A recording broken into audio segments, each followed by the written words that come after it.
permettez de rappeler que ces journées-là rentrent dans le cadre global donc, des réflexions qui sont menées au niveau du ministère de la fonction publique, puisque nous sommes chargés de la réforme du service public.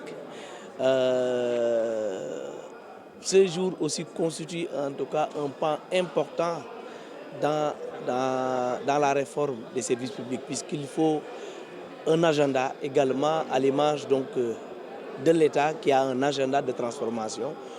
Le ministère de la fonction publique a besoin aussi d'avoir un agenda de transformation du service public.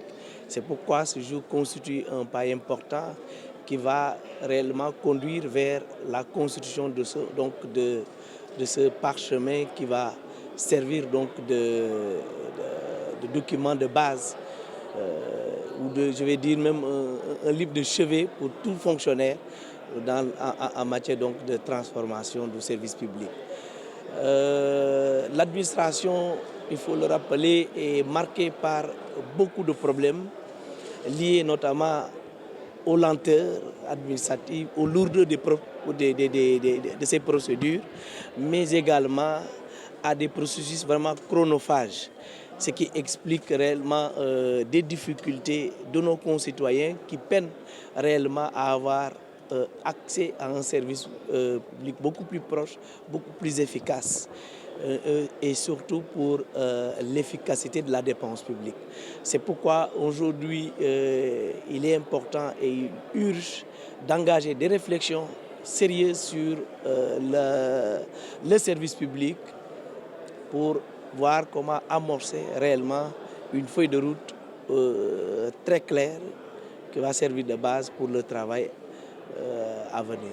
Oui, j'ai dit, nous avons procédé à la revue de plusieurs documents qui attestent réellement de tous les problèmes que nous venons d'évoquer tout à l'heure. Nous avons également organisé une enquête de satisfaction qui nous a permis de mesurer réellement le niveau de satisfaction des usagers par rapport aux services qui leur sont délivrés. Compte tenu de tout cela, fort de tout cela, nous avons compris qu'il y a réellement des problèmes, qu'il ne faut pas nier, il faut d'abord les accepter pour voir comment donc les adresser et les solutionner.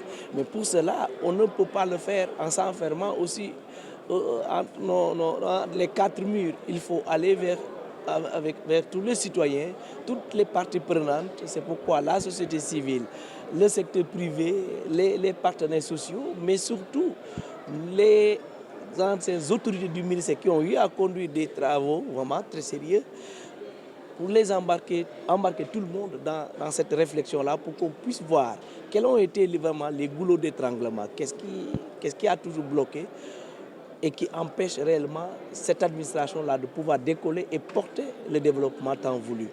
Et c'est pourquoi nous pensons être en tout cas le plus inclusif possible pour pouvoir amorcer en tout cas le développement.